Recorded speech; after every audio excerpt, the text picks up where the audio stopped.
Hello viewers, আপনারা যারা বিকাশ apps ব্যবহার করেন আপনাদের জন্য আজকের এই ভিডিওটি খুবই গুরুত্বপূর্ণ।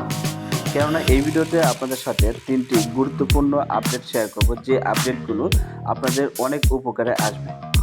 তো ভিউয়ার্স, ভিডিও শুরুতে বলে রাখি, আপনি যদি আমার চ্যানেলটি এখনও সাবস্ক্রাইব করে না থাকেন তাহলে এখনই চ্যানেলটি সাবস্ক্রাইব করে বেল আইকনে প্রেস করে রাখুন। আর যে কোনো প্রয়োজনে অবশ্যই আমাকে কমেন্ট করবেন অথবা টেলিগ্রামে আমাকে ইনবক্স করবেন।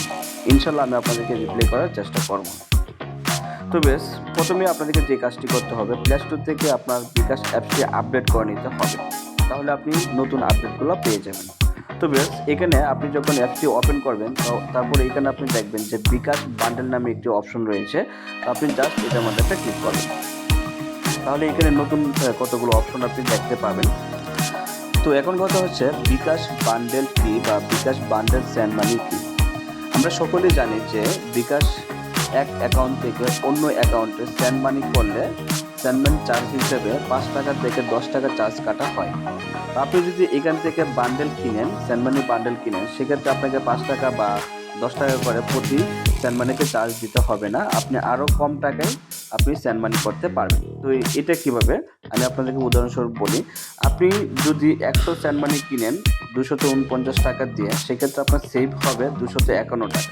তো এটা কীভাবে আমি যদি এখানে ক্যালকুলেট করে আপনাদেরকে দেখাই, 249 টাকা দিয়ে 100 সেন্ড মানি কিনলে আপনার প্রতি সেন্ড মানি চার্জ হবে 2 টাকা 49 পয়সা। মানে আপনি যখন সেন্ড মানি করবেন তখন আপনার অ্যাকাউন্ট থেকে 2 টাকা 49 পয়সা করে কাটা হবে।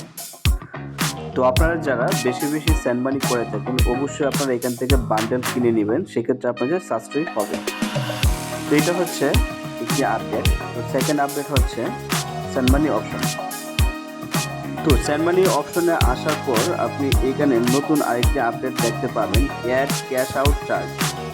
ধরেন আপনি একজনের নাম্বারে টাকা সেন্ড মানি করবেন 1000 টাকা এবং তাকে আপনি খরচ সহকারে দিতে চাচ্ছেন, সেক্ষেত্রে আপনি জাস্ট এটার মধ্যে একটা ক্লিক করবেন, তাহলে এখানে অটোমেটিকলি খরচটা ক্যালকুলেট হয়ে যাবে। ধরেন আপনি একজনকে 2450 টাকা সেন্ড মানি করবেন এবং খরচ সহকারে, সেক্ষেত্রে আপনাকে আলাদা করে ক্যালকুলেট করতে হবে না, জাস্ট আপনি এটার মধ্যে একটা ক্লিক করবেন, তাহলে এখানে অটোমেটিকলি খরচটা চলে আসবে এবং অ্যাড হয়ে যাবে।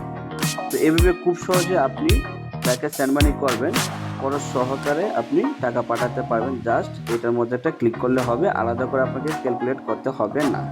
তো এটা হচ্ছে সেকেন্ড আপডেট। ধরেন আমি 100 টাকা পাঠাবো, আমি 100 টাকা লিখলাম এবং এখানে এটার মধ্যে একটা ক্লিক করলাম, তাহলে 100 টাকা চার্জ কত হবে এটা কিন্তু এখানে চলে আসে। তারপর আমি এখান থেকে প্রসেস এটার মধ্যে একটা ক্লিক করে আমার পিন নাম্বারটা দিয়ে দিব, তাহলেই দেখবেন যে সেন্ড মানি যে ক্যাশ আউট চার্জ আছে ওইটা সহ তার ওইখানে চলে গেছে। তো এখন হচ্ছে থার্ড আপডেট কি। থার্ড আপডেট হচ্ছে এখানে দেখেন শেয়ার অপশন নামে একটি অপশন রয়েছে, এটার মধ্যে ক্লিক করলে আপনার ট্রানজ্যাকশনটা তার কাছে চলে যাবে। মানে আপনি যে তার কাছে টাকাটা পাঠাইলেন এই প্রমাণটা আপনি চাইলে সরাসরি হোয়াটসঅ্যাপে এই মুহূর্তে মেসেঞ্জারে পাঠাতে পারবেন। ধরেন আমি একজন হোয়াটসঅ্যাপ নাম্বারে পাঠাবো, তো আমি এখানে ক্লিক করলাম,